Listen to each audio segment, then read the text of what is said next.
that's Atlanta, man. Hot Atlanta, we can't take it. But how are y'all doing after that really, really bad upset a couple weeks ago? I don't want to talk about it. And you laughing, you know, it's tough on me. I wanted the Falcons to do what they had to do. Like, I really did. Like, I wanted the strippers in Atlanta to, like, get paid. Like, I wanted music. Like, I wanted to hear all of that. It was some sad stripping. It was some sad stripping going on, yeah. Oh, my gosh. I can only imagine. I felt really bad. If you don't know, I literally the last time I was, like, how old was I? I think I was, like, 9 years old. When I was 8 years old when we first made it to Super Bowl. We lost. I cried like a little baby. And then this time, I'm like, we're losing, and I literally did not leave my seat for like at least 15 minutes. I was just stuck. I couldn't move. I was like, yo, this is not happening. Like, it's always, if you don't know Atlanta sports, we get tortured, dude. Like, we never win nothing. So I'm so sorry. Like, I thought everything was going fine. It was gonna be great. Oh yeah. Tom Brady, like. Oh yeah, that's the best part of it, being Tom. Like, I'm so sorry. You know, it's all right. You know, we'll be okay. We'll get over it, man. Maybe next year. Maybe next year. So, yo, we've been hearing that for so long. Maybe next year. Jesus. Well, I'm happy to finally be able to speak with you, man. This is great. You do. I've seen everything with Black Millennials. You are the creator of Black Millennials. I think that's a dope idea. First of all, I like you staying on top of everybody. You're not letting any one of these hypocrites, these just slouches, you're not letting none of them get by. And I love it, especially with, I don't want to say her name, but with the whole Noah from I'm sorry, dude from yeah, Tommy. See, I don't even want to say her name, but yeah, anyway, the Tommy girl. Yeah, see, I'm happy you stay on top of everybody, because it's now more than ever, like real news, I guess. We have to talk about it. It's like more, we have to like make sure the truth is being told. So yeah, I appreciate that. Yeah. So me, well, first I want to get my first question with you. It's kind of just like what feminism, what does it really mean to you in particular, and like where did it all start? Yeah, so like me, I identify as a Black feminist, and what that means is that I understand that Black women, especially Black trans women, are oppressed in this country, in this world, in a very special and particular way. We get oppressed by patriarchy, white supremacy, queer antagonism, transphobia, all that stuff. Mm-hmm. And instead of fighting for equality like mainstream feminism fights for, we fight for equity, we fight for power, we fight for justice. For us, or at least for me, I don't consider it successful if, we have more Black female, CEOs running these major corporations that are still extracting precious resources in the motherland. Like, that's not a victory to me. Instead, the victory would be folks who are exploited owning the means of production and their labor and getting compensated well. Exactly. So like that's what my Black feminism looks like. Really just understanding that Black women are oppressed in a certain type of way, and instead of fighting for equality and let's make things all equal, we just fight for equity and being restored and having our justice repaired. Yeah. Actively repaired. Like, give me money. Yes. Yes. Like, because it's interesting because you say that, it's like you see. And so, like, all the positions you were just speaking to, like, I saw with the ABC, I'm sorry if I'm probably getting her position wrong, with some type of executive position that a Black woman was put in for ABC, like, all their you remember that, like, last year or so, and I'm sorry if I'm forgetting her name. So you're saying for yourself personally, like, certain things as that, it doesn't really move you as much, because it's a one higher up position. You want more spread out as far as people who are actually making what we watch, making what we enjoy, whatever, making that stuff great. Those are people who need. So I can. Okay, now I'm following that. I completely agree. And it's also just like building and owning like our own platforms, institutions, structures, etc. Like, I don't think it's necessarily and like 9 times out of 10, I don't get really inspired when I see that a black person has better assimilated into a white institution. Like, if anything, that's not really a victory to me. That's just reinforcing a very specific oppression. Yeah. And I, you know, like, to make things more crass, like, are we really going to celebrate an enslaved person from the 1800s who gets promoted, quote unquote, to field overseer? Like, that's not victory. It's not at all. And to that, it's kind of those kind of things. Looking at it, it's like it's more satisfying, it's gratifying for like, and not to call them out. Well, you know, forget it, I'll call them out. But more gratifying for like, I guess you would say like white liberals when they see those, they're like, all right, we've done a good job, we've done a good deed. And, you know, it's just satisfying for them. So like that kind of stuff for you is just like it's not progressing anything. You know, it's just not, like not at all. But when we build and own our own institutions, and we can determine how we want to represent ourselves in media, how we want to marshal resources in certain type of ways, and how we want to tell our own stories and gather our own data. Like when we have that, that's when I'm like, yes. So I'm always about black people building institutions that are particularly clear about their purpose in promoting black liberation.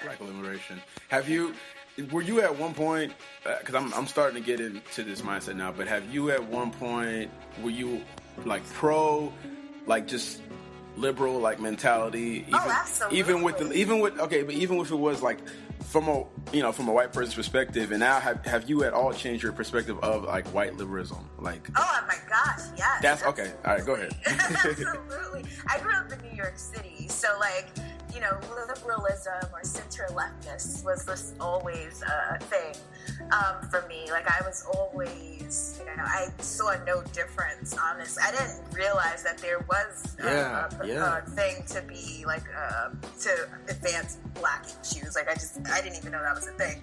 So I was like a white liberal's dream when I first started getting like politicized. I was very like in high school.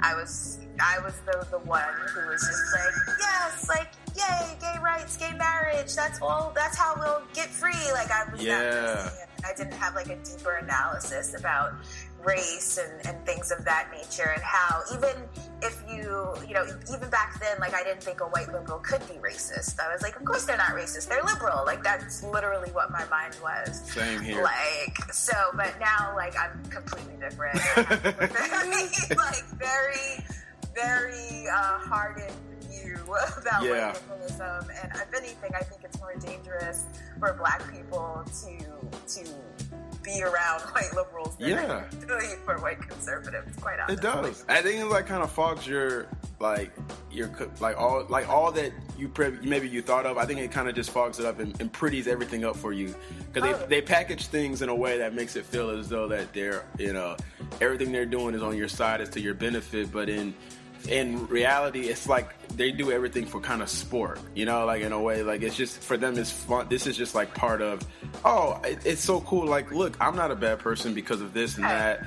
And it just makes them feel a lot more at ease that, you know, what they, even though at the end of the day it accomplishes nothing but for them, for their ego, you know, like I'm starting to get that now. I was just with you, like as far as how you said you were, like seeing everything. I thought there's no way, you know, because growing up, same here, like I was able to go to like evangelical Christian school, so I saw how that was terrible. And then I, you know, went to public school, so I in a like more of a mixed area part of Atlanta, and that part of Atlanta was more like liberal. So I identified with them, and I was like, all right, this is more, I can understand them more. They're good people, blah blah blah. And I don't want to say all are bad, but after going to college and then just doing more educating myself more, and then seeing a lot of them, how they still might say certain things that seem as though they're progressive, but then at the same time their actions don't always match it, you know? Like I didn't see that. Like they still will clutch their purse if I get close. It's like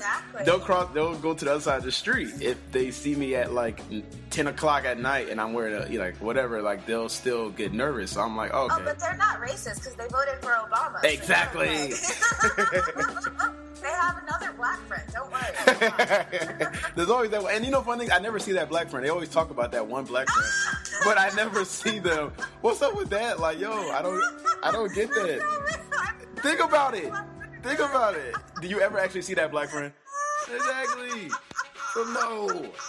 Like, we ain't falling for the pump fake no more. Like, I ain't. It's crazy. Nah, it's crazy. So along the lines of feminism, like, did you? I was able to read my sister. Love you, Nina, if she's listening. But she sent me a Race and Gender in Class by Angela Davis, like last summer, right? And then I realized, I think, like what you hinted on, difference between black and white feminism. And then I didn't know that how oppressed the white feminist women were trying to keep of the black women. And during those times, I had no clue that it wasn't all one movement. It was completely divided. And the black women themselves were looking out for their men as well, like, and their race. Honestly, they were trying to get themselves equal rights, but they were really pushing for their race just to be equal. Like, and the white feminism were not trying to do that. So for you, like, now, like, going forward now, like, what's kind of the biggest difference there with, I guess, modern white feminism and black feminism? So for me personally, I always sum up white feminism in the following way. I say white feminism is essentially Mrs. wanting to be master and run the plantation. That's what white feminism is all about. It's about white women who want to be on par with white men to oppress other people. And we also see that in white queer culture or the white LGBTQ community. It's all about being as close or as equal to white cisgender heterosexual men as possible. Modern white feminism, I think, is going leaps and bounds to suggest that if you're a woman, we're just all oppressed in the same way. I don't think that white feminism has at all been mindful of intersectionality. They haven't promoted it. They haven't seen it. I see some people starting to wake up a little bit, but, you know, I'm not. Yeah, really, they haven't caught up completely with. They're not caught up completely. They're unlearning a lot of their own anti-blackness and their own anti-black racism. And I mean, they can do that in their corner. Like, I'm not going to be around while they're unlearning all that shit. But I like that. Yeah. Like, they are, you know, I think for the first time, really, like, taking into account intersectionality. Like, maybe they might be doing that.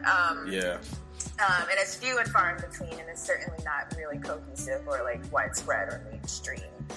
We see that, you know, through Amy Schumer and Lena Dunham, who are, like, the face of white feminism right now. Yeah. Who just, like, for the love of everything, just cannot stop culturally appropriating, making fun of black people, divesting from, you know, or not even so much divesting, but reinvesting rather in their own brands of white female supremacy.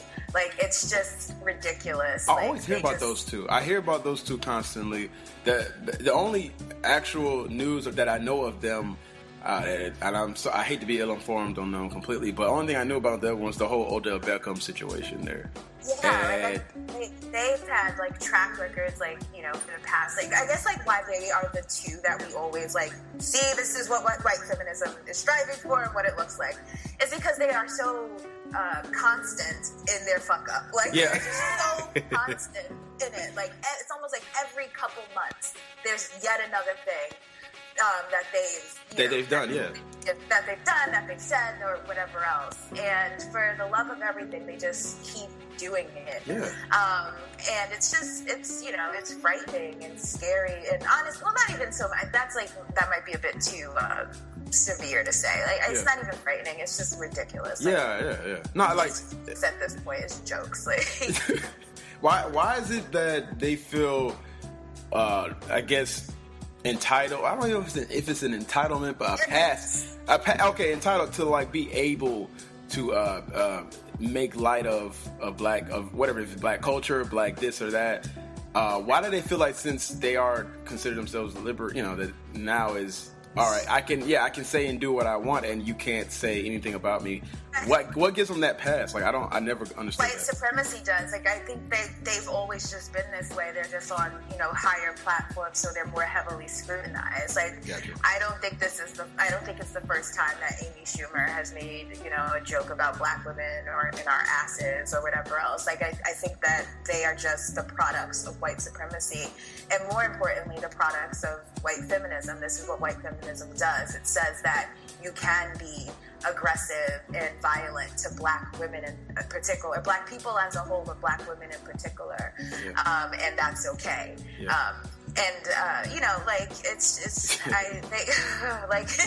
are just like so corny to me, like so corny, like, and it's like, you know what?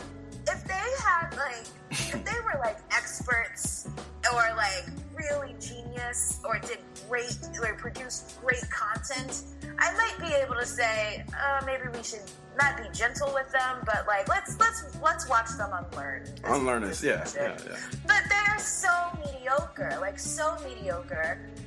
they're corny, like they're whack, like they're just so crap to me. Like, I'm just like, you're not gonna, like, no, stop. This is that's the whole thing of them taking this approach to black feminism or anything that's liberating black people. They just take it as a sport, though. This is like a hobby.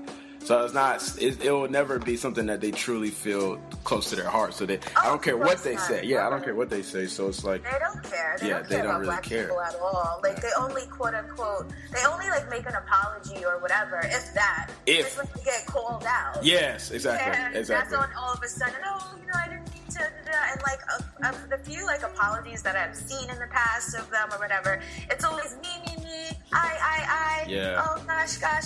Oh and I'm just like, this is whack. Like, this is just so whack. Like, just might as well just not say anything. Just like keep doing you. I mean, as a black woman, are you tired at this point of just apologies? Like, oh my gosh, yes. From any group, from offending you guys. Yeah. How do you feel about just when people apologize? What is your reactions? What goes through your head when you have these? I'm so sorry, I didn't mean to make those comments, blah blah blah, about black women. Like, that happens every single day. But go ahead. Right. I would say, okay, apologize. That's like the easiest thing to do. But like, what's the actions afterward? Mm-hmm. So I'm all about just like reparations and reparative justice. So if someone does something stupid and they're like, or I apologize, and I'm like, okay, great. So you apologize. So now pick a black woman in the world and give them a lot of money. Like, yes. That's kind of like where I'm at. And even still then, like, I'm not like, I don't care. Like, it takes me a lot to like trust someone who has exposed their like anti-black misogyny, misogynoir, like we say, misogynoir. That like speaks to the very real danger and violence that are imposed on black women. Mm-hmm. So once I see that misogynoir is there, like, I know it's just going to take a long time to unlearn it. Yeah. So that's why I really care about the apology. I care about like the actions that come after that apology. Gotcha. Yeah, I can understand that for sure. At some point in time, it gets played out, and it, like you said, it's not effective. It does nothing, but it just kind of just reminds everybody where we are, how we not really have moved along as much as they say there's progress. There's still people who are ignorant, and I guess for that it helps expose the ignorant people, but that doesn't really at some point, like, awareness doesn't do so much. Like, we need, like you said, get to the exact issue. Like, I love awareness, but I'm just like, I don't know. It doesn't make I've never understood that. But to that point there, I guess it kind of leads us to because we're talking about different roles that are played in talking down on black women, black feminism. When you see the certain things you see on Twitter, Facebook, whatever, or in just regular day life, from black men, what do we play in that role? Oh my god! And I know you're about to go off. So, oh man, what do we play in that role? Yeah. Oh gosh. When I see black men being misogynist towards black women, I'm just like, watch white supremacy work. Like, it is just working so good. Like, white supremacy has been masterful in how it's completely divided the black community, especially along gender lines.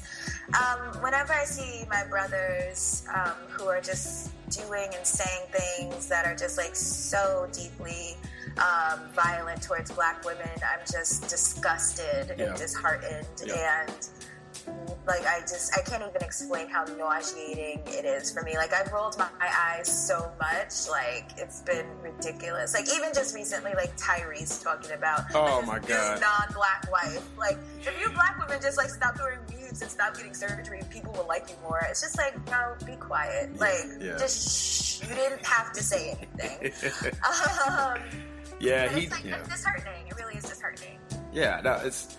Speaking with him with that, I think that's one of the biggest, if not the always, talked about topic we see just social media wise coming from us, as a Black man. It's constantly on what you guys are doing wrong, what you guys refuse to actually accept and coerce to and stuff like that.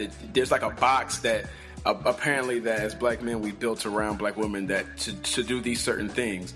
And when that's not happening, then we say you guys are like not you're people who you cannot ever have a good relationship with. Like that's what it's always apparent as. And like a lot of times, I have friends I grew up with, and I've heard some of the most like misogynistic things ever that I probably would never repeat.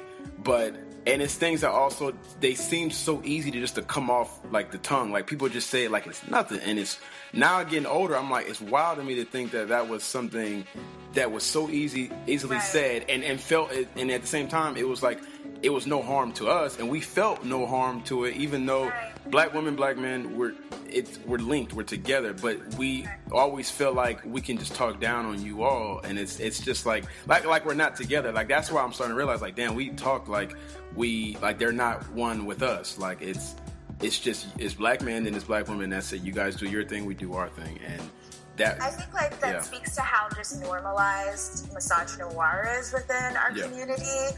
Like we say and do and listen to things that we don't even see as misogynoiristic. We see it as, that's just like the bros talking. Like that's just how we talk. Mm-hmm. And I mean, I think that means we have to do a lot of like work in our own community, some political education with our comrades about like, hey, this is actually very violent towards Black women. And I mean, I think Black men should be the one to weaponize their privilege in such spaces and check that behavior in real time and really lead that process of like, in real time, real moments of saying, no, that was actually very misogynistic what you just said. Yeah. Or, this is like a very misogynistic thought. You probably shouldn't, or whatever else. I hope that we can build that sustainable dialogue, behavior, etc., that really centers Black women, particularly Black trans women, when we see within our own community what violence is enacted upon the most vulnerable of us. Yes. And even from, I guess it would be from our perspective, it's so much of, I think just a component of it is so much of like liberating of African people is so geared towards just focusing on the male perspective. Yeah, and then we have, so we have our own patriarchy, obviously, that's very strong in our own community, and as with the ego along with that, then you feel as though I don't know if there's a fear of giving your equal say to Black women and giving them that platform and giving them this and that, like where it's like unwilling to give up. Like that's what I don't know. That's what from afar I feel like there's totally. There's a standoff. I mean, it's like a standoff. In some ways, I kind of like empathize too. In some ways, not entirely, but like I mean, when as Black men, like no one denies that Black men are oppressed in this nation, right? Yeah. No one denies that Black men have been particularly targeted for the carceral state. We know this. We know that police brutality happens at record high numbers for black men, etc. So like for black men who are also living under this system of oppression and everything's being stripped from them, I get why they would believe that somehow to have some sense of dignity or humanity, they need to then oppress someone else. That's what white supremacy teaches us. White supremacy taught us that in order to have some value within this system, you have to have demonstrated and proven that you can divide and conquer a community. And that's, I feel like a lot of black men have internalized that very toxic belief. And now we just have to like really work together to unlearn all the toxicity that white supremacy has taught us. Completely. I think, and to that point, I remember there was a portion out of, if I'm not mistaken, it's the Salvation book from Bell Hooks. And I remember there was a passage there that spoke exactly what you talked about, which was there's always somebody else that you need to rule over. So like there was, I think it was pretty much I guess you would say post-slavery, if I'm not mistaken, or post-civil rights, but either or, it was one of those where then the black men felt that, all right, you go to work for the white men, go work for them, and then you come home and that's your own like that's your own kingdom. Space. So it's like then you act the same as they do. You know, you learn those things when you outside of the house, you come home, you do the same thing. And so it was like pretty much what I always say is like it's like a war on women constantly, right? So absolutely. Yeah. And I mean, like honestly, this is very oxymoronic or a paradox of sorts. But the place where, or in the space where we were most equal, black men and black women, was on the plantation.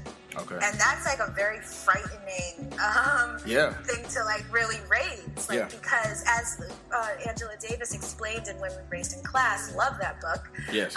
We weren't gendered at first. Like if they, slave masters and white supremacy didn't see, oh, this is a man, this is a woman. They saw this is an enslaved population. And the men and the women can both pick cotton, can both carry like big stacks of like all types of things, can both get beaten. The woman actually can get pregnant, which is more property for us. That's how they viewed us as genderless. We were both black men and black women were not looked at as people at all. We were looked at as a means of production. We were looked at as property. And so it's actually very, ironic in many ways that that's actually the space in which we were most equal. And it wasn't until, and I mean, of course, like there's things that play out throughout the course of their story, but now we're in a space where because the black man has been stripped of so much dignity by white supremacy left and right, he now feels that he should do that to a black woman. And this is like, for all the people who are like, oh, she's just beating up on black men, I'll be self-critical and saying we're doing the same thing as cisgender black women. We're doing the exact same thing to black trans women. And that's a really big problem. And I think Chimamanda Ngozi Adichie's latest comments crystallize that. It crystallizes that how we are also oppressing a quote-unquote subjugated group of people. And I saw that she made a comment. I saw she made a comment about, and I hate not completely understand what she was saying, but was she not giving complete respect to the actual struggle that trans men are having or trans women are going through? Was it that? So what I listened to her comments once or twice because I was just like, okay, I'm done. But there's like a lot happening that week between this regime, this fascist regime that's in place, and North Korea, nuclear war, like all this stuff that's happening. So I didn't really sit with this controversy. So basically she was just saying how trans women aren't real women, quote unquote, because they have lived part of their lives as men, and so they have male privilege, and just because they changed their hair and chose a different gender, they don't have the same or the real experience of a real woman. And it was just reeking in trans misogyny what she was saying. She made this she basically said that trans women have had privilege because they were born male-bodied, or because they were once men and now they're women. And it's just like so wrong, like because violently suppressing who you are out of fear that you will lose your family and social networks and your friendships or your job or your housing stability, etc. Like, that's not a privilege. I totally agree. That is a ultra niche form of oppression that many of us will never, all cisgender folks will never understand that. Yeah. So that's where the problem's been. And then she came back with another array of comments that I didn't watch because I was like, from what I saw on my timeline and stuff, it was just doubling down on her trans misogyny. So I was just like, you know what? No, I don't need to watch this. Yeah. And she got a lot of really nuanced pushback that I thought was all right. She didn't get expertly dragged, wasn't a stomp out or anything. Folks really took the time to engage with her. And for me, I was kind of like, I like that we can have these nuanced discussions, sure, but let's just remember that us talking nice to her or being nice to Chima is not the focus here. The focus is the violent things that she said, and that there's an oppressed class of people who were once again marginalized again, because like you said, their struggle is completely something none of us can actually relate to. So we have to respect that. If you're cis or non-trans, if you're cis or non-trans, we will never understand what it's like to be transgender, and we should do nothing but speak and work to protect Black trans women. That's it. That's all that we should be charged to do. Completely. So, no, that's good. It's just not I get when because I saw a lot of dialogue about how we have to be with when our faves mess up, or when people mess up, we need to check it, call in and call out, and really be with someone and dig deep and lean in closer and really unpack. And I'm like, that's all well and fine if that's just your mom or your dad saying some things and they don't have the analysis and they're new to this type of. That's where you dig in and get close with someone. But Chima is a noted feminist scholar. She has the resources, the tools, the networks, the connections. She has everything. She is completely armed to a T when it comes down to understanding trans misogyny and why we need to protect trans womanhood at all costs. She completely has what it takes to know that. Yeah. So, we don't actually have to be entirely too gentle with her. We can actually be forceful and say, no, you need to go back and do some more work before you speak on this issue again. She's one person that I would never have expected that would have came out of. Me because too. I was very surprised. Yeah, she's somebody that looked really. When she had that speech for TED, I enjoyed I watched that so many times, but the "We Should All Be Feminist" speech, I thought that was amazing. And then I just, so from there on, I had a friend actually that put me on to her and told me she's somebody you really should want to put your ear to, because she always says a lot of good things there. You can learn something every time she talks. You learn something. So it happens though. I get it that people they say things, but it sounds very ill-informed by her, just she's not educated enough on it, or that's, which will I think take time. I think she'll come back and realize that maybe a while ago, but I think so too. Yeah, she's a smart woman, and I mean, her book Americana really spoke deeply to me. It was a great story that I could relate to. I have that. It's really good. It's good. Really all right, cool. I haven't started reading it yet, but I got it. It's on my list. Put that one on. Oh, good. It's on your list. It's a great book, and I mean, it was a fantastic story. I enjoyed it. I've listened to her speak a few times, on YouTube. She's a smart woman, and I know she will unlearn this. I know I was just initially surprised, shamefully, because I shouldn't be surprised that cis folks are trans misogynistic. But I was very surprised by her comments. You feel how would you if you can sense the pulse of the Black community when it comes to transgender issues and stuff like that? Where do you think we're at, if there's any progress? Have you seen any? Do you feel any different? Do you feel people are at least talking about it more? We are in a bad place. Okay. I definitely celebrate the Black trans women who have put this conversation in the forefront and demanded that we, as Black cis folks, do better. Okay. Shout out to Elle Hearns, like, I love you. You're incredible. Shout out to Lourdes, like, your social media posts and the Trans Women of Color Collective has, like, really been instrumental in me understanding things. And they didn't have to do that work. Like, they shouldn't have to. Yeah. But now I can go, as a non-trans person, I can go into, like, other spaces and cis spaces and be like, so we need to work on this now. Which is how you weaponize privilege. And that's what I have made it a point to do. So I think as an entire Black community, we are woefully been very violent to Black trans women, particularly, and Black trans folks as a whole. And to do better, I think that we really need to make sure we're marshaling financial resources to Black trans people. Because in Black trans communities, you know, the levels of, you know, housing instability and job insecurity and basically everything is woefully gone or substandard. So we need to make sure that we are protecting trans folks, Black trans folks, by just giving them money and just following in their leadership. When they tell us to do something, we do it. We have to trust that they are the only expert from their experience, and we have to trust in their leadership. And we just need to do. We got a lot of work to do. And I mean, like, I'm still working through a lot of things too. Yeah. I know that there's probably some pieces of me that's still trans antagonistic, and I have to find out where those spaces are, and unlearn that shit quickly. That's real. That's real. Yeah, of course. Like, there's not like this, you know, like, I feel like, you know, I'm a community organizer in radical spaces. So, like, I feel like once we get to, like, our wokeness, we think that we just got it. And it's just like, no. You haven't reached the full form yet. You know, like Dragon Ball Z. I don't know if you watch Dragon Ball Z.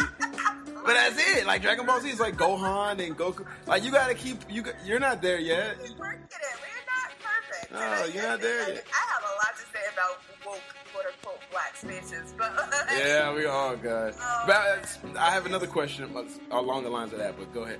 Should I say it now or? No, please. All right. What is this issue I have? I have an issue. Let me reword it. I have an issue with because at first I didn't know anything about what the hell was a Hotep, right? So I'm like, what the hell is wrong with Hoteps? And like, constantly when I see them, like, literally their rhetoric is all about just bashing women, gay people, trans people. And I'm like, who are, like, and then why do they have such a huge following? And then as a straight Black man, I see constantly us like lifting them up and like, you're a dog. Yeah, like, yo, y'all right. And I'm like, am I like, I know I'm definitely not the only one, but I'm like, something's not right here. Like, of course so not. what the hell's up with Hoteps? Like, I don't get them. Yeah, they are, you know, I call them the Unk right, because, you know, like, some folks have said, you know, Hotep is actually a sacred term and should we use it or not. I honestly don't care if we use Hotep or not. Like, that's not, like, my priority as far as our fights are concerned. But, you know, the Ashy right, the Unk right, the YouTubians, as my friend likes to call them, they're just, like, a very ahistorical, hyper-toxic masculinity group of Black men who are literally just looking for a problem. Like, I got you. Okay. They are just they have like no cohesive or consistent analysis. They are fraudulent. Oftentimes they are just doing stuff for attention. They make these like 3-hour-long YouTube videos that no one watches. It's so real though, because I'm like, I'm not watching this. Like, yo, like, what do you? The time? Like, I'm not gonna sit there for 3 hours while you talk to me. Yeah, I have all these conspiracy stuff, and I was like, yo, what are you talking about? They're truly awful. Like, I like to say all Black lives matter, and I mean, of course, if the police or anyone if white supremacy tries to like F them up, you know, I might maybe go to a protest for them, but like, you know, everyone in this liberation journey ain't gonna be with us, and like, we just gotta be real about that. Like, I'm not gonna put my life on the line for a YouTubian. Yeah, like, YouTubian. everything about me. Yeah, no, it's so real. Nah, you don't need to. Like, there's no reason. Exactly. No, no, because they're a waste of time. I've just always been shocked at the amount of attention they receive. And another thing is just, I feel like they're very uneducated people. And it's to have that much power, have that much like pull, because a lot of them do, like, they have that much pull within, like, when it comes to like straight black men and how we think, and it's like for it to be like parallel, like in our thought process is like really, that's fucked up. Like, so I was like, I'm starting to see that people are like, man, he actually has a point, because constantly what they're doing is blaming black people for everything that happens to black people. So I'm like, it's just, you guys really thought, like, for them, they feel like they're being like revolutionary, or they're being like, oh my gosh, yeah, they think that, like, they're extremely arrogant. Yeah, it's entirely wrong. Which is like, wait, it's like that's classism within itself. So it's like they feel like they're better black people than other black people, and then I see these things, they call us, like, any other black person, they call them, like, what was it, nignogs or nogs? Niggas, or what the hell? I was like, what is that? Like, what? Yeah, so I'm like, the upright believes that civilization began and will end in either Egypt or Israel. Like, that's it. Oh, okay. Like, they don't have any, like, I can't even, and I think, like, the thing with the straight black men, and there's only, like, 5 or 6, like, major rights that, like, folks have, like, that actually have, like, platforms, and that's scary. And, yeah. You know, like, Umar Johnson, I think Boyce Watkins is kind of in that Hotep space. But, like, I think, you know, they know how to say things that do speak to the issues of black men. Because, like, let's be clear, black men do have particular forms of oppression. Like, they do. Yeah. And there is something about being a black man in America. There is a certain burden and hardship that carries. And these people, why they're so dangerous, is that they know how to speak to that. And they speak to that, but then they feel that the only way we can overcome this is if we oppress everyone else too. Yeah. And here's a lot of misinformation to make you believe. And it's just like, oh my gosh. Like, yeah. They are so dangerous. The information is very scary, because it's misinformation. Yeah. It's alternative facts. Like, that's what they spit, alternative facts. So it's like, yeah, like, for them, the presidential race, the election was like fun, and for them, like, it was a moment for them to just say, like, you know, Obama, didn't do this, Obama did that, which I understand. Every president can't do everything for black people, blah, blah, blah. I get it. And Obama, it wasn't the perfect president. I love Obama. Obviously, and nobody's going to be perfect, whatever. But we love Obama for our reasons we do.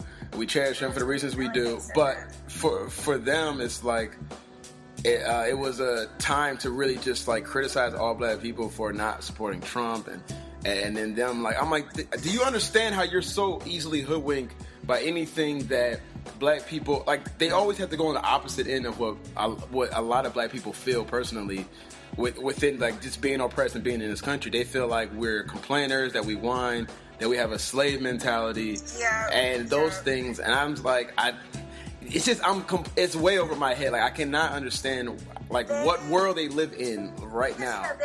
They in many ways, like, they value their maleness over their blackness, and I think they just need to be real about that. That's true. That's true. For Trump, I can't even say his name, excuse me, for 45. for 45. They saw in him everything they actually want. They want to be able to say vocally, grab her by the pussy, who fucking cares? Yeah. They want to say that without it being a problem. Like, that, they see, in many, like, that's why the YouTubians, what's so odd about them, or ironic, is that they actually are playing into the hands of white supremacy beautifully. They want to be like a 45. It's just sad. Like, the self-hate that they have, it's just so sad. Arrogant, nasty, disgusting human beings. I just have to say that. Like, I love black people, but this fringe of these rights, we can, I don't care much. No, I'm with you. There's one in particular, I don't know if you keep up with him. I have to go at him because I'm obviously a sports writer, so I'm in the sports world. There's a guy by the name of Jason Whitlock. He's on Fox Sports. fat. He's just like a slob. And he just gets on, and literally he wears like an Uncle Tom hat. It's really kind of crazy, but he wears like this little hat. If you look him up, Jason Whitlock.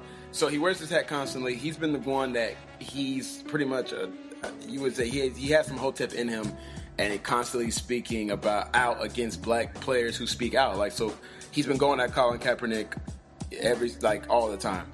Just recently, he criticized Kaepernick for seeking out attention for sending an airplane and food over there. He said that Colin, yeah, exactly. It was very tiring just seeing it, like how you're on a big network like that, and you're doing I guess that's what they pay him for, right? So to speak down on black. He's the Stacey Dash. He's the Stacey Dash, exactly. Whatever. So he's. Oh gosh, whatever happened to that girl? She was so good, and then she was so good. Like, she was like a black girl's dream, like flawless, beautiful, gorgeous, fun, bubbly, and then she is actually like really. Well, no, she was on Clueless. She was on Clueless, right? Which is the irony, right? So it's like, exactly. And like she's just like, now I saw somebody made that joke that Kanye dropped her off at like the airport and never, like, she was never the same after that. Kanye left her at the airport. He dropped her off at the airport in that video, and then that she never was the same after that. Like, that was it for Stacey Dash. And then now, yeah, she's a Republican. And I get all of them, all the Republicans, Steve Harvey too, saying that we need to respect the 45. No, we don't. Yeah. Like, all these people now are saying that, as far as this presidency goes, that we should put aside how we feel and respect, which I think is ridiculous, because nobody said that to all the white people who were angry about Obama. So exactly. I don't get it. I don't remember this mainstream. We have to heal and be united. Yeah. For our first black president. I didn't see that. Where was that? Like, it was nowhere. It was not. It's where All Lives Matter rally is being held. And where are they? Where are All Lives Matter anymore? They left real quick. All Lives Matter, Blue Lives Matter people got very quiet. They're not. Yeah, exactly. No. Yeah, no. Do you stand when you hear the criticism for Black Lives Matter? Do you? What is your thoughts when you hear people criticize them so harshly? Criticize I forgot his name. Sean King, D-Ray, all these guys. Like, how does because I have friends. I have a friend who says that he feels that they do it all for money. They do it all for personal gain. That they actually don't care about black people or black liberation. What's kind of your thoughts on that? Like, just the Black Lives Matter movement. So as the BLM movement, or the movement for Black Lives as a whole, has just been so crucial and important for raising up a discussion that white supremacy has tried to hide for the past 2 decades. All of a sudden we were post-racial and everything was great, but then M4BL comes along and says, actually, the executions of black people still happen. And now we have cell phones to document it. So in really reintroducing, a racial understanding of this country, and being pro-black and loud and vocal, and having not new language, but improved language on how do we talk about race relations in this country. I think I am forever grateful for this movement as a whole for doing it. Like mass popular uprisings, folks are going to find a way to celebritize people. I will never understand what it's like to be on such a platform like some folks are in this movement, where you're really getting scrutinized from all over the place. Yeah. Now, some of that scrutiny is justified, right? We do have a right to ask questions about, why are you taking a picture with this person, or like, why did you just say that? Like, what's going on here? Yeah. Why are you taking up a lot of space? Like, we do have a right to say those questions or ask those questions, and to have a conversation about strategy and things of that nature. I do hope that we'll get to a space where there is people got to do a lot of healing. I think. Folks need to repair a lot of relationships if that's necessary. People just need to also understand that white supremacy, either consciously or subconsciously, will always try to pit us consciously try to pit us against each other. And we need to really just be mindful of that when we do have these conversations about people who have higher visibility than others. And it's like part of that, to your point, is just not entirely, like, yeah, we can disagree on certain things, which is why the discussion needs to happen, come to an agreement or come to some kind of understanding. But for me, it just makes no sense to completely be on two totally ends of like one, maybe a topic or so or whatever, and then feel as though like, all right, well, I feel that Black Lives Matter is not doing this. I feel they're doing this. And then the people who don't feel like they're doing this, like, completely write it off, because I feel like if you just write it off, you don't understand like how much like you're taking away from a movement. Like, we need everybody, right? So it's like, even if you disagree with some of it, there's part of it, there's a space there for a discussion. But for what I've seen, it's just like a lot of times people are like, I've talked with people, Black people, who do not like support it, and which is good. I want to hear from their side as well. And from them particularly, they feel like they're just like a cog in like they're being used like in a movement. They feel like they're not a part of it. So I'm like, all right, how in what way can we make everybody feel involved? Yeah, because it's like, otherwise some people feel like it's either you're with it or you don't. Like, that's my point here. It's just like, either you're part of it or you're not yet. So it's like, I'm trying to, I just want to see how you felt about, with that in particular. Just, I think that if you are Black and you're not like an Ankh, right? And you think that like, we are supposed to all go to Israel tomorrow. Like, if you're not that person, like, I think that there is room for you in this movement. And, there's a lot of, ideologies and strategies and tactics, and we're not all going to agree. And I think that we got to be honest about that. Like, we're just not all going to land on the same place. And liberation, freedom, and justice just looks different for each of us. And the thing about the movement is that you can tap into it in a way that you feel comfortable showing up. So maybe you don't have a cohesive or coherent analysis about how, gentrification is the direct result of white supremacy. Maybe you're not there yet. Maybe you don't see the links between the police state and gentrification. But you care about Black issues, and you know that you just want Black people to be free. So maybe you're at a protest today and you're carrying a sign that says Black Lives Matter. Even in that, if there's something powerful. Yeah. Maybe you do commit to just reading the incredible work of a lot of people who are making those linkages to you. Okay, that's how you're showing up. That's fine. Maybe you're a writer or a journalist or a media content creator of some kind, and you don't want to go to a protest. You just want to make graphics for people. Okay, there's room for you to do that.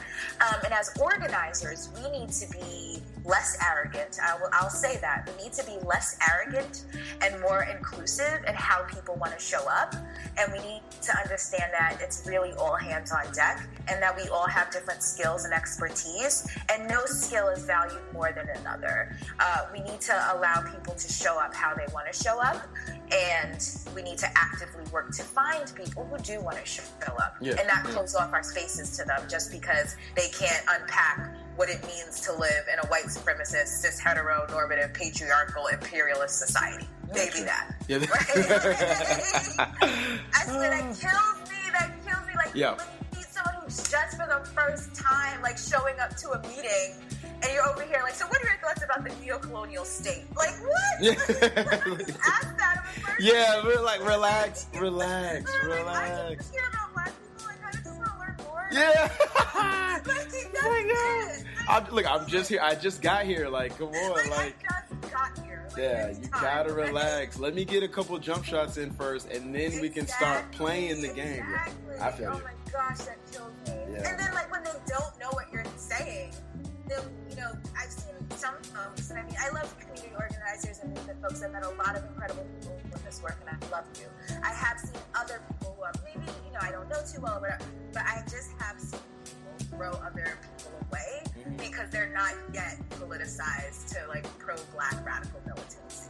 Gotcha. And I'm just like, that is ridiculous and ineffective. Like, that is just not. Yeah, it's not. No. That's just not good organizing. Like, we can push and challenge people, of course. That's what's supposed to happen. But, like, I always, whenever I do meet that person who, when I'm in my own arrogance and I meet that person who's not yet, doesn't have all of my beliefs yet, but, are still, they're not onks, they're not like Utopians. Yeah. It's up inside of everything. Gotcha. But, they are that person that maybe doesn't understand. They're a black person. I only do this for black people. Yeah. But they maybe don't understand why, like, all black spaces or only black spaces are necessary. Maybe they don't understand that yet. I have seen people in, like, certain situations, like, throw that person away. And I'm just like, no. Wow. Because I remember when I was 18 years old, if you were to come up to me and be like, only black space is necessary, I would have been like, no, this is not, I don't think that. And imagine if someone threw me away. Like, I would be in a different place right now. Exactly. Yeah. Someone or something, it was a learning, my radicalization, it was a journey, and it's still happening in this moment. Yeah. Because there are literally things I was thinking about 4 months ago that I don't agree with now. Yeah. Or there were ideas that I had heard that I do agree with now, or whatever. It's a journey, and you can't throw people away when they're looking to tap in. No, you can't. No, it's so easy to, and it's because for them, it's so easy to get discouraged because you feel like you're behind. Absolutely. Yeah, you feel like you're so behind. It's like, damn, well, it's like there's no way I can catch up to them, so I'm just gonna stop. And a lot of them just stop, you know, like, yeah, it's like, to your point. I can't stand it when the woke people, the woke radicals are over here, like, you know, basically like a checklist. Have you read this author? Do you know who this is? Do you? And it's just like, relax. Relax. Like, that's what Jay-Z had said to R. Kelly when they was like popping up. They relax, man. Yo, Kelly was wilding out. I remember that. Yes. Oh and my here comes Jay, cool, calm, collected, as he always is. Does. TRL talking about, yo, relax. I take that with me all the time. Relax. Relax. See, I see that I see that you're big on hip hop too. So let's talk about that real quick. So, what did you think about the Remy Nicki thing? Oh my gosh, I got all of my life. Like here's like when Sheet the first dropped. Yeah. And I saw everyone's posting it. I thought it was a joke.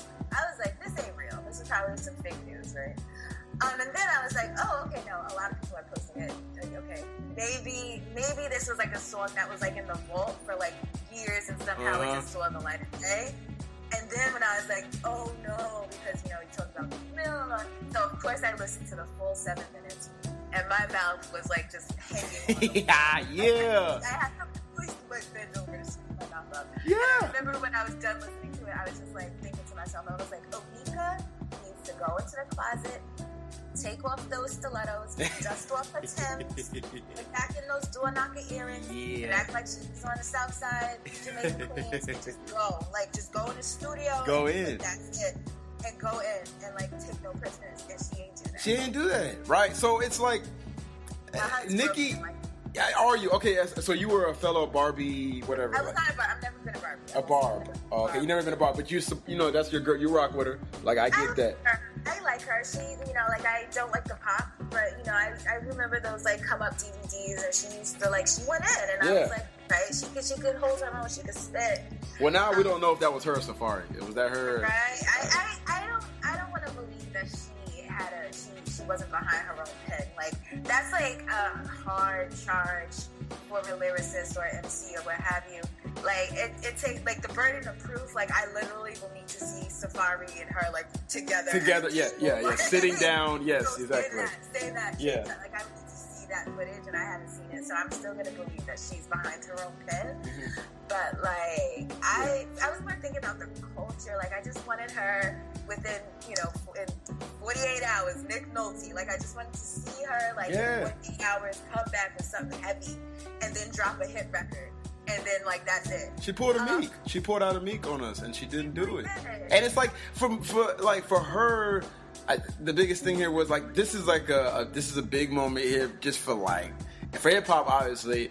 And then you got all the spotlight being finally on, like, just female MCs, like, them going at it, which we love to see that. So it's like it was a dope whole, like, moment there, and I was like, all right, she can actually just pretty much she can kill Remy if she, like, this will be big because she already has the stage, she has the people, they will back her. She has more of a following than Remy when it comes to just, like, I guess you would say popularity goes.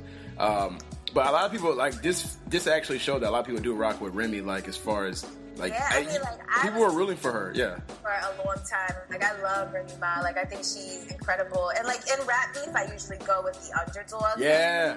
To see see if they could really pull this off. And I was like, whatever. I would say, like, I think like Sheetha was incredible. That was a great diss track. It's one of my favorites now. She didn't need to drop another one that kind of like changed the conversation. Yeah. She should have just like what she should have done. Drop Sheetha. Wait for Nicki to respond. If Nicki doesn't respond, then just make a hit record and just take subs after that. Well, but she gave her like 3 days, she gave her like 3 days to respond.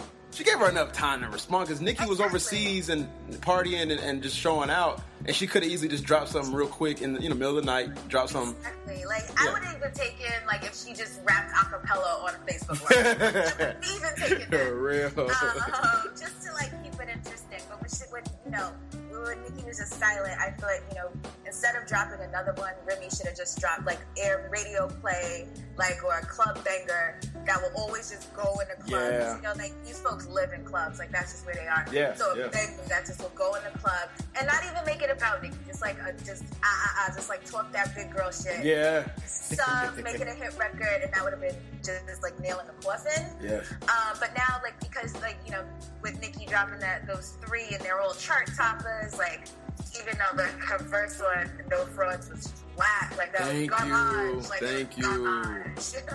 That's why I'm like, I think I get the concept. She tried to do what Drake did with Back to Back and make a diss club banger, because that doesn't happen too often in just hip hop period. Like even looking back, like I'm sure there were diss tracks in the 90s that were like in the clubs and all that. I don't know, I was too damn young, but I'm sure there were, but still it's like now that's like the popping thing to do, like definitely like to make. I would say before Back to Back, like one of the few diss records, like diss tracks don't make it in the club, like they don't. Yes, like underground type stuff. The last one before Back to Back was probably Wingsta by 50 Cent. Yeah, that was probably the club banger. Okay, and Piggy Bank. Piggy Bank, Piggy. Yeah. Oh my God, that's Piggy Bank. He took out everybody. He took out.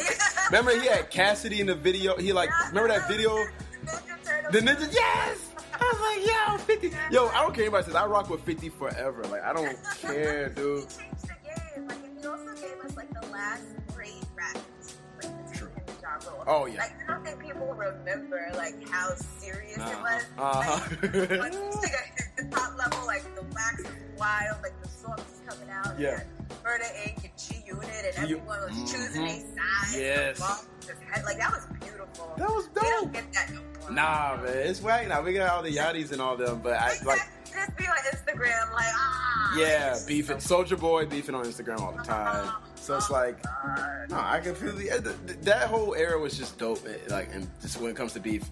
Totally, like, and Ja Rule talking about it now. Jaws, I think he said like last year, he was like, actually, he felt like he won the first round. I was like, dude, no, you didn't win. He was on MTV. He was like, yo, I won the first round. I was like, he took no W's at all. Like none. That was like 50 Cent dragged him through the streets of Queens. Did he? Like boots in the face, like Tim's in the face. Yes. Like, just buried him. Like there was no W's for Ja Rule. Like 50 and G-Unit in that movement, like, single-handedly, I think, took down Murder Inc. Murder Inc. Yeah, they had the Fed. They had the Fed charge that came at the round that time. So Ja always blames it on the Feds that he couldn't really. And I was like, nah, you had time though, fam. And then he came with. Didn't he have Reloaded? I think that was the song. If I'm getting it wrong. Reloaded was like his clapback. Or he's going. What was it? Clapback? I'm on clapback. I'm on. Oh yeah. That was terrible. Like yeah, you could kind of dance to it. Like I was kind of dancing. But I was like, this is trash though. Like nah. Nah.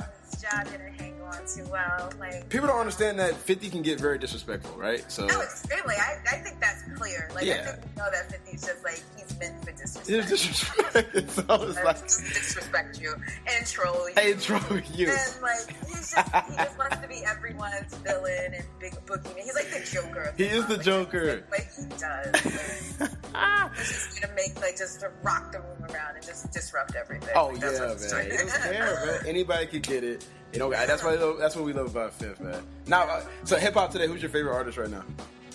Favorite artist right now. Favorite rapper. Let me say favorite rapper. My favorite rapper right now. I would say it's a 3-way toss-up between Kendrick, J. Cole, and Chance. I like Chance. Okay. Chance is a sweetie. Like I actually just started really getting into him, like, for the new school of hip hop, it takes me a while to like gravitate to you because there's just so much trash that I'm like very particular about the sound I like. And my favorite artists are the people that like defy the odds and go against the fray. Like, so Chance's ability to merge like these gospel sounds with like incredible bars and like a awkward flow that somehow works. Yeah, like, I like that. It so does. I'm also going to give an honorable mention to my guy Joey Badass. Yes. I love the work he's doing. I think he's an incredible, hungry, young kid from Brooklyn who has a great politic and is not wavering from it, even as he like gets more invested in capitalism. I think him, being he just makes like incredible good moves that Joey's that great. People don't really talk about too much. So I just want to give Joey Badass an honorable mention, and the pro era camp. Like, keep up the great work. Like, the bars are incredible.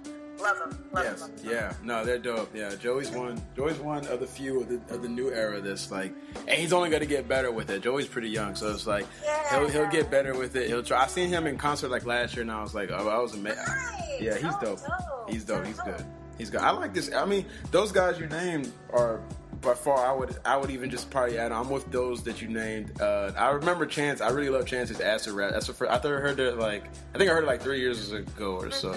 Acid Rap was really dope. But tag along with them too. I would probably say Mick Jenkins. I think you know Mick from Chicago.